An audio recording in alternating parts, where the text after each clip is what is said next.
Caros amigos,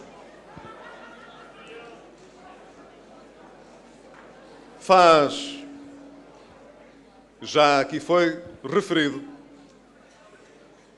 faz hoje precisamente 4 anos que os portugueses escolheram, nas eleições de 2011, o governo que pretendiam conseguisse alcançar o objetivo de executar as condições do resgate financeiro a Portugal e restaurar a nossa autonomia.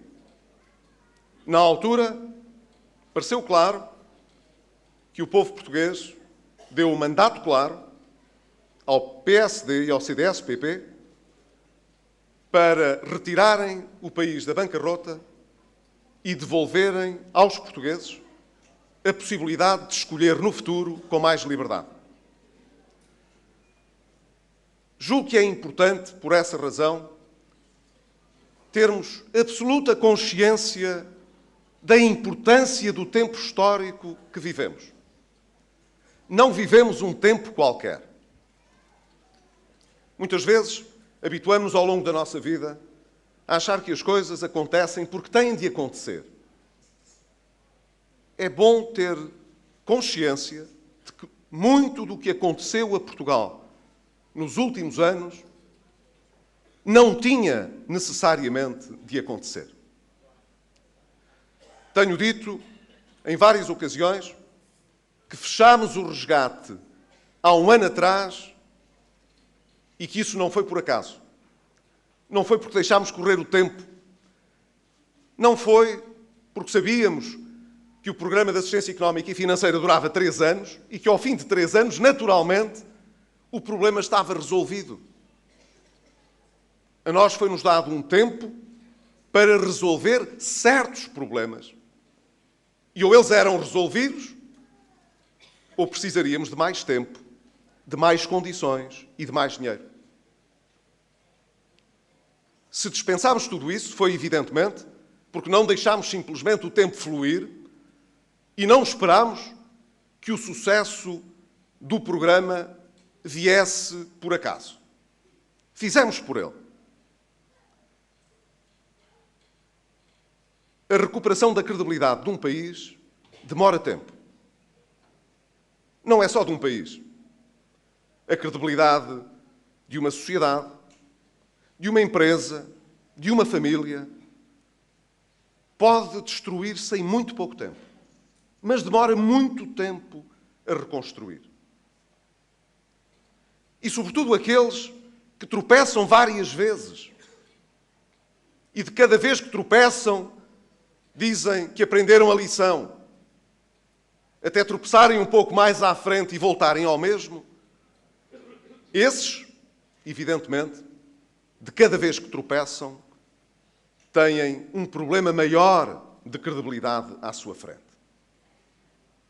Não tenham dúvidas. Portugal, em 41 anos de democracia, por 3 vezes teve de ser resgatado financeiramente. Houve outros países europeus que tiveram problemas parecidos com os nossos. Tinham problemas de competitividade, a sua economia, usavam a sua moeda, desvalorizando-a para ganhar artificialmente competitividade e, no entanto, apesar desses problemas, quer dizer, apesar dessa artimanha para ganhar competitividade, que juntamente com alguma inflação tornava mais fácil pagar as dívidas, muitos países, entre os que tiveram problemas, tiveram também excedentes orçamentais. A Irlanda teve vários excedentes orçamentais ao longo dos anos. A Espanha teve vários excedentes orçamentais ao longo dos anos. Quer dizer, havia anos melhores em que se poupava para anos piores. Mas em Portugal, na Grécia também, nunca houve excedentes orçamentais. Todos os anos, o Estado gastou mais do que aquilo que conseguia reunir junto dos seus contribuintes. Todos os anos. Foi assim. Sendo que o normal era mesmo ir aumentando a nossa dívida, as nossas responsabilidades para o futuro, simplesmente porque se acreditou de que para crescer e criar emprego, o que era preciso era andar para a frente a gastar sem nos preocuparmos com o futuro. Tudo se resolve lá no futuro. E o futuro revelou-se muito madrasto para muitos de nós. Justamente porque de cada vez que caímos no mesmo erro, se tornou mais difícil convencer os nossos parceiros, convencer aqueles que investem em Portugal, que compram a nossa dívida, de que aprendemos de facto a lição e de que vamos fazer de maneira diferente. É por isso que quando existe essa dúvida sobre se aprendemos de facto ou não a lição, nós somos mais penalizados do que outros, que oferecem mais garantias sobre o futuro. Foi hoje conhecido que uma empresa de rating resolveu melhorar novamente o rating à Irlanda. E é conhecido que em Portugal as empresas de rating estão à espera das eleições para saber se melhoram ou não melhoram o rating. Qual é a diferença então? Na Irlanda, acredita-se que o país vai retomar o caminho que já percorreu noutros anos. O facto de ter tropeçado na dívida dos bancos uma vez não significa que não se retome um caminho de responsabilidade para o futuro. No nosso caso, estão à espera de ver. Eles sabem que com este governo nós chegamos aonde dissemos que íamos chegar. E, portanto, cumprimos os nossos propósitos. Mas não se sabe o que vai acontecer nas eleições. Essa incerteza tem justificado um adiamento da melhoria do rating português. É por isso que eu digo que estamos a viver um momento histórico.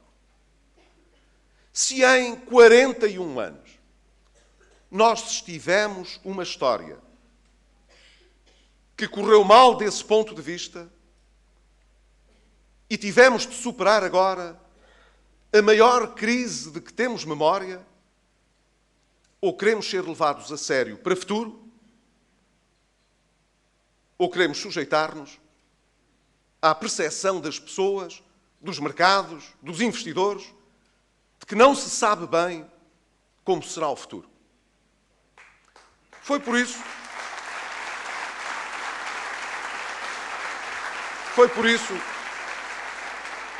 que ainda esta semana voltámos a dizer que era importante poder defender, juntamente com o principal partido da oposição, que se criasse uma regra de ouro que impedisse que os países, e neste caso que Portugal, não instituísse uma regra entre todos os partidos de responsabilidade de governo que diz esta coisa simples: não podemos financiar a despesa do Estado em termos correntes para além daquilo que é a nossa receita corrente. Não podemos comprometer o futuro com mais impostos se não estamos certos de ter o dinheiro para gastar nos investimentos que queremos fazer.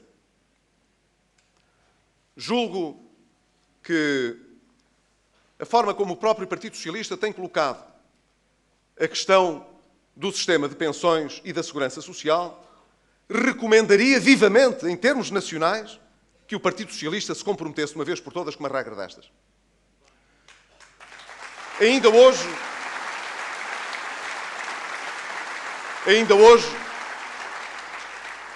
o líder do Partido Socialista disse esta coisa extraordinária: garanto que se por via da baixa da TSU que nós propomos resultar falta de financiamento para a Segurança Social, que o Orçamento de Estado garantirá as transferências necessárias.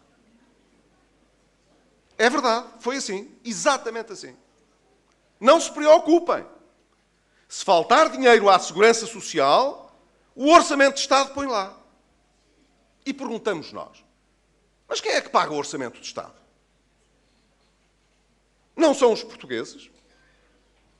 O Orçamento de Estado é de quem, se não do país? Não é do Governo, do nosso, nem do Partido Socialista. O Orçamento de Estado é do Estado. E aquilo que são as receitas que o Estado vai buscar são, evidentemente, as receitas, predominantemente, dos impostos dos cidadãos. Portanto, o que o líder do Partido Socialista está a dizer é: eu tenho consciência de que pode haver um buraco na segurança social em virtude do estímulo que eu quero criar à economia. Os portugueses não se preocupem, ou diria eu, preocupem-se. Os impostos dos portugueses cobrirão a diferença. Mas o Partido Socialista trata o Orçamento de Estado como se fosse assim uma espécie de orçamento privativo do Governo. Na verdade, nós, quanto mais tempo passa, melhor entendemos que o Partido Socialista não tira nenhuma lição de tudo o que passou. E por isso temos razões para estar preocupados. Se porventura essa orientação prevalecesse novamente na condução da política económica, o que nós teríamos era o Orçamento de Estado a cobrir os buracos que são criados pelas políticas voluntaristas que sempre conduzem, mais ano, menos ano, ao resgate e, inevitavelmente, a sofrimento e a mais impostos.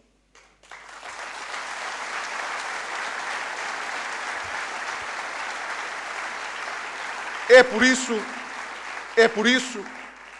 que, se o Partido Socialista acredita firmemente que não pode comprometer o futuro, nem através dos impostos dos portugueses, com transferências do Orçamento de Estado, nem com buracos na segurança social, porque isso significa, evidentemente, que das duas uma, ou os pensionistas não recebem aquilo que devem receber, ou todo o país tem de pagar mais para que essas pensões sejam pagas. Então, se não quer correr este risco, que se comprometa com essa regra de ouro. E se comprometer com essa regra de ouro, todas as propostas que vier a fazer têm de passar por esse crivo. Não é pelo crivo dos economistas do Partido Socialista, é pelo crivo dessa regra elementar de bom senso, que é: não se pode nem deve gastar mais do que aquilo que temos em cada momento.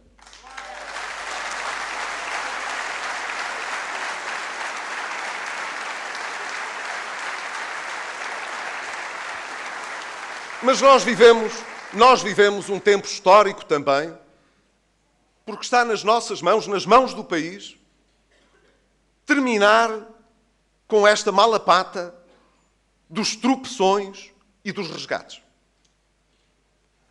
Nós sabemos que, se nos próximos anos nos mantivermos absolutamente firmes dentro de um princípio de responsabilidade nacional perante os portugueses, responsabilidade nacional perante os nossos parceiros europeus, responsabilidade nacional perante os nossos investidores e credores, nós teremos a possibilidade, no futuro, de sermos vistos como alguém que não quer passar a vida a regressar ao passado e a ter de provar que desta vez vai ser diferente. Mas isso está ao nosso alcance. E essa é uma oportunidade histórica para o país. Este último resgate foi o resgate da bancarrota do país. Só é comparável, portanto, com a bancarrota que foi declarada no final do século XIX. Demorámos dezenas de anos, eu posso dizer-vos, mais de 70 anos, a poder pagar a dívida que daí resultou, os encargos que daí resultaram, e demorámos muitos anos, como de resto está bem comprovado na nossa história económica, com um regime muito apertado do ponto de vista financeiro para poder viver sem recorrer ao financiamento externo. Se temos esta história que joga contra nós, por que não haveremos de aproveitar esta oportunidade histórica para dizer que desta vez vai mesmo ser diferente? Porque pode ser diferente. Nós não estamos condenados a viver sobre a ditadura da dívida nem do déficit. Mas se nos queremos livrar dessa ditadura como nos livramos da outra, temos de ser muito determinados, muito consistentes e muito coerentes com as escolhas que fazemos e com aquilo que desejamos para o futuro. Não tenham dúvidas. Não tenham dúvidas. Não tenham dúvidas. A política comanda muito mais do que se pensa. E é quando a política falha que nós temos de pagar um preço económico, financeiro e social muito elevado. Não foi por causa das finanças, foi por causa da política. Ora, as escolhas políticas têm consequências. Reparem bem, ainda hoje, o líder parlamentar do PSD o recordou na Assembleia da República. Quando, a seguir às eleições gregas, o líder do Partido Socialista viu no resultado dessas eleições uma esperança de mudança para a Europa, uma enorme esperança que todos tínhamos de aproveitar, insuflando esse vento, estava evidentemente naquilo a que eu chamei uma história de crianças, à espera de um milagre. O milagre de que a economia cresce e a dívida desaparece apenas porque há eleições e há quem queira acabar com a austeridade. Há poucos dias sentiu-se na necessidade de vir dizer que a estratégia que era conduzida pelo governo grego era uma estratégia tola em relação à Europa. Claro, ficámos sem perceber. Porque é que o grande vento de mudança importante, afinal, era uma estratégia tola. Ficámos sem perceber porque é que o líder do Partido Socialista chegou a esta conclusão. Mas nós sabemos porque é que é. Nós sabemos porque é que é.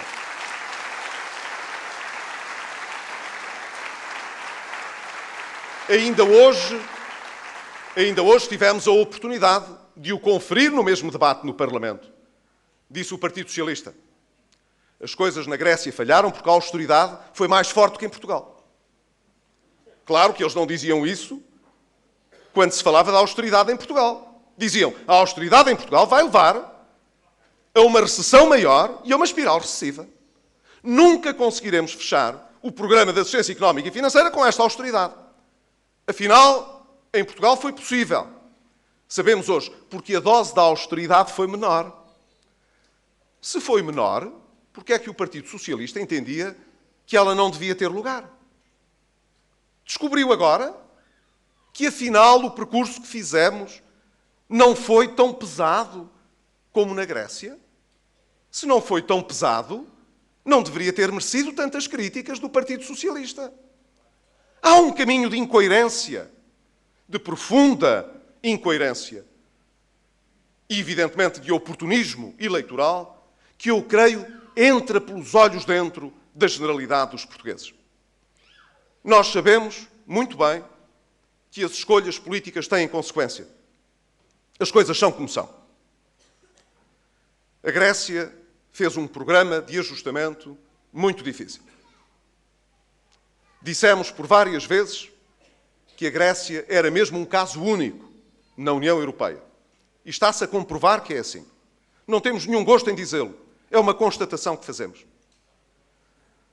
A partir de certa altura, acreditou-se na Grécia que era possível dispensar o programa e fazer uma experiência como Portugal fez. Eu teria gostado muito e teria ficado muito feliz se isso acontecesse. Fui a Atenas dizer isso. na presença do meu colega grego na altura, contei-lhes a história portuguesa e disse-lhes: vence quem acredita. Quem faz sacrifícios de uma forma determinada porque quer resolver os problemas, se for paciente e estiver determinado, alcança. Os senhores estão muito perto de poder ter esse resultado. Mas aconteceu que, por causa das eleições, esse resultado se precipitou. E em menos de 6 meses, o sonho que se tinha na Grécia, de que fosse possível aliviar fortemente a austeridade, dando a oportunidade de algumas medidas poderem ser abrandadas, se deu lugar rapidamente ao desespero. A Grécia anda a rapar o fundo ao tacho e não consegue garantir os pagamentos externos. O seu desequilíbrio orçamental aumentou e o país está outra vez à beira de uma recessão.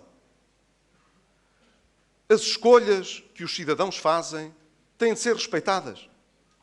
E nós respeitamos.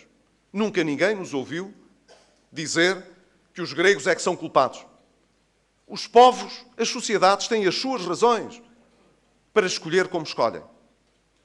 Mas as escolhas que nós fazemos têm consequências. Hoje, não tenho dúvida, a situação desesperada que se vive na Grécia, o adiamento que já se pede novamente do programa, é um sinal claro de que a Grécia está pior do que estava. Nós quisemos sempre evitar essa solução em Portugal e conseguimos. Nós hoje podemos, em Portugal, mudar a história. Se olharmos para o futuro. Sabendo que o nosso passado foi o que foi, se a nossa aspiração para Portugal é o de não ter de andar sempre a tropeçar e a justificar e a dizer que desta vez vai ser diferente, como disse há pouco, está nas nossas mãos dizer que o caminho é para a frente e que não queremos voltar sempre à mesma discussão, não queremos voltar sempre a ter de provar as mesmas coisas.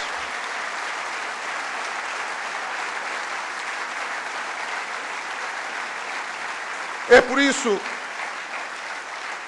por isso quando ouço dizer como é que os senhores querem fazer esta campanha eleitoral a apelar ao medo. Ao medo. Nós olhamos para a realidade. Nós temos a possibilidade de fazer história em Portugal, recusando decididamente, de uma vez por todas, o regresso a esse passado que tanto nos custou sofrimento social e económico. O que nós queremos é andar para a frente. O que nós queremos é pôr Portugal à frente e nunca recuar aos cenários por que passamos.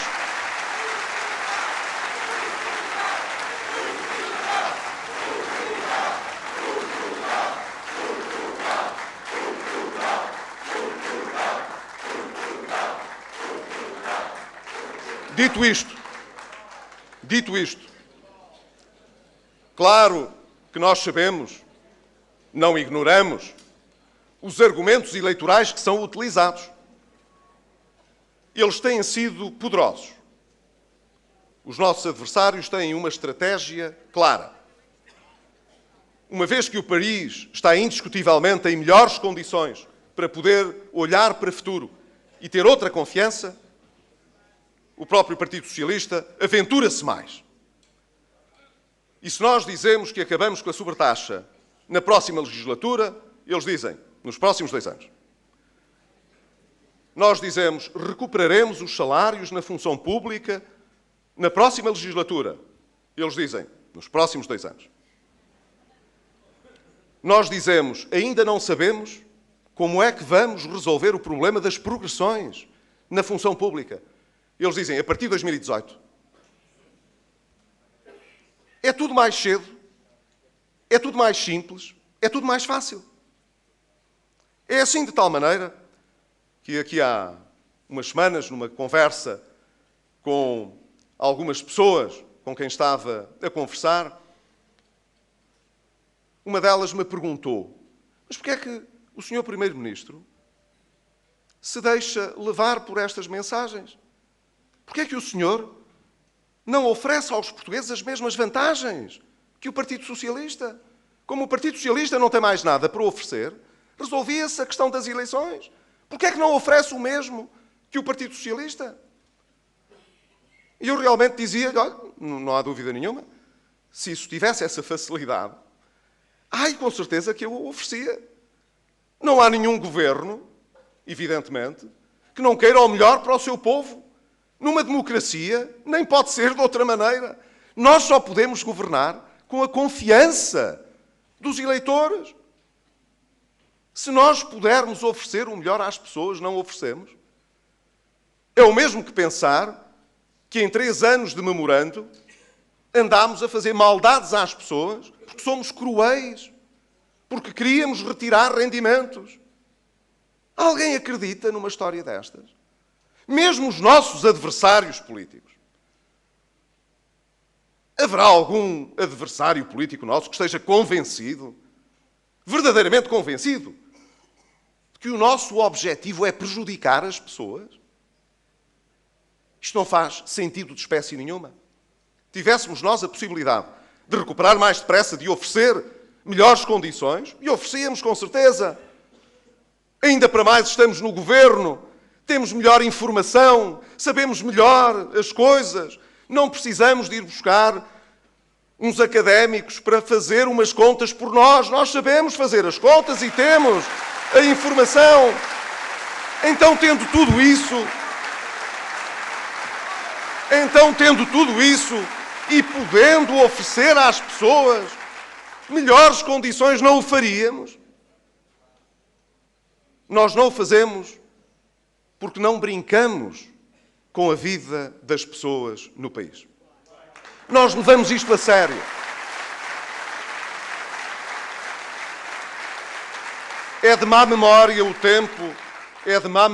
tempo, como foi em 2009, em que se baixaram os impostos, o IVA, antes das eleições, e subiu-se o salário aos funcionários públicos para salvar o resultado das eleições, e no ano seguinte estava-se a pedir ao PSD que cortasse, ajudasse no Parlamento a subir os impostos. Foi preciso impor uma condição, que era que pelo menos cortassem outro tanto na despesa. Se estivéssemos à espera que o Partido Socialista cortasse na despesa, ainda hoje estávamos à espera de pé que ele fizesse tal coisa.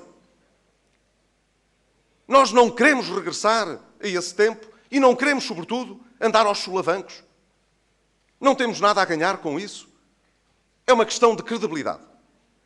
Por isso, nós hoje olhamos para o futuro como quem tem uma oportunidade histórica nas mãos.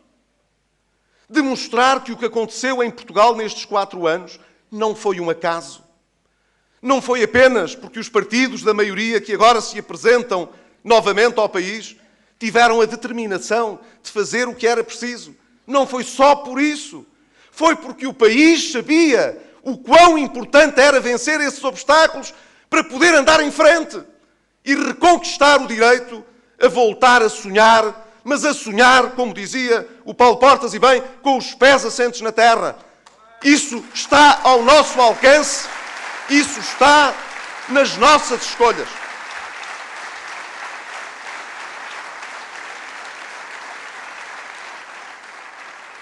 Nós nunca andámos a correr atrás de foguetes.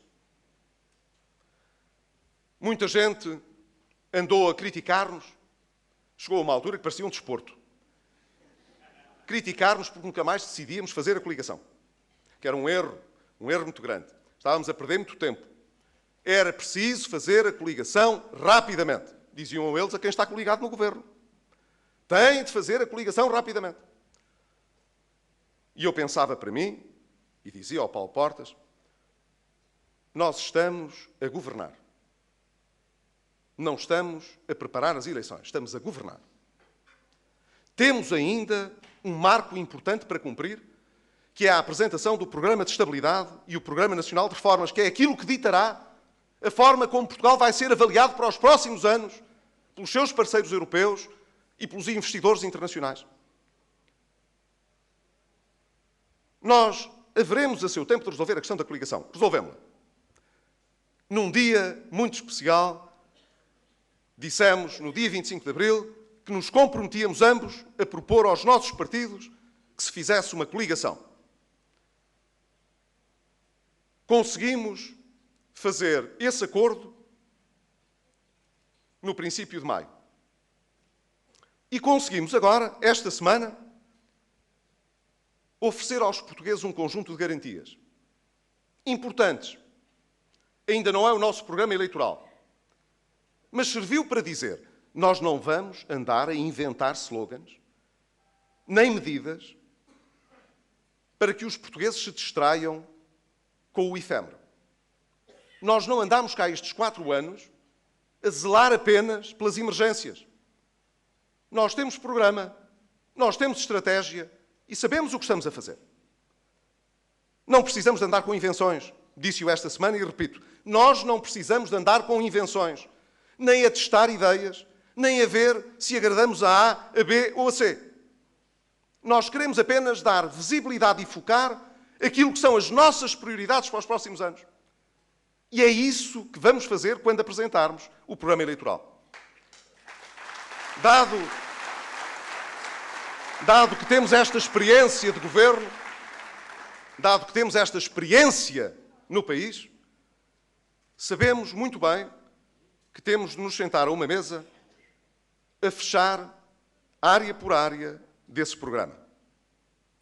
E isso será feito com a seriedade de quem tratou os assuntos e de quem foi aprovando áreas estratégicas para o futuro enquanto esteve no governo. Não será difícil, eu estou certo. Mas é um trabalho que tem de ser feito com tempo e com seriedade. Propostas para a Europa, propostas para a nossa economia, propostas do ponto de vista do reforço do Estado Social, propostas para reforçar o Estado na sua soberania e poupar os portugueses à burocracia dispensável, dando às famílias, aos cidadãos e às empresas cada vez mais graus de liberdade de escolha, de liberdade de construção do seu futuro.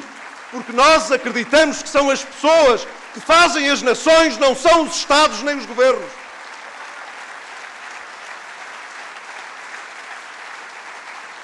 Os dois partidos têm as suas diferenças, mas o que nos aproxima é mais forte.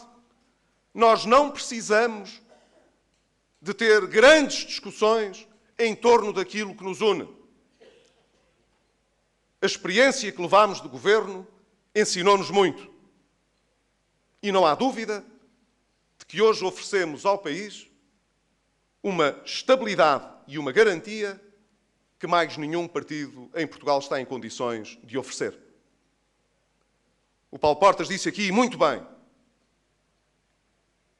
com quem quer o Partido Socialista governar. E o Partido Socialista já respondeu: sozinhos. Nós governamos sozinhos. E agora estão muito revoltados porque parece que acham que o Presidente da República disse que não daria posse a um governo de minoria, minoritário. E acham que o Presidente da República já está em contramão com a Constituição porque não deixa o PS governar sozinho em minoria. Quer dizer, ainda nem houve eleições e já estão a criar os cenários de como é que vão governar em minoria. Nós fizemos o que devíamos ter feito. A escolha é dos portugueses. Se os portugueses quiserem um governo com estabilidade, que dê garantias e provas de pôr à frente de tudo Portugal e de pôr Portugal à frente de tudo, nós oferecemos essa solução. E estamos comprometidos com ela. Gostaríamos, porque achamos que o devemos solicitar com humildade aos portugueses, gostaríamos de ter essa oportunidade de poder renovar este mandato para poder libertar o país dessa maldição dos resgates e restituir-lhe a liberdade que ele merece. É a nossa vontade genuína. Não o fazemos para nós. fazemo-lo para Portugal. E sujeitamo-nos ao julgamento dos portugueses. Com humildade também. Ninguém nos verá culpar os portugueses disto ou daquilo. Não há amargura nem ressabiamento no nosso discurso. Nunca me incomodou crítica nenhuma que me fizessem.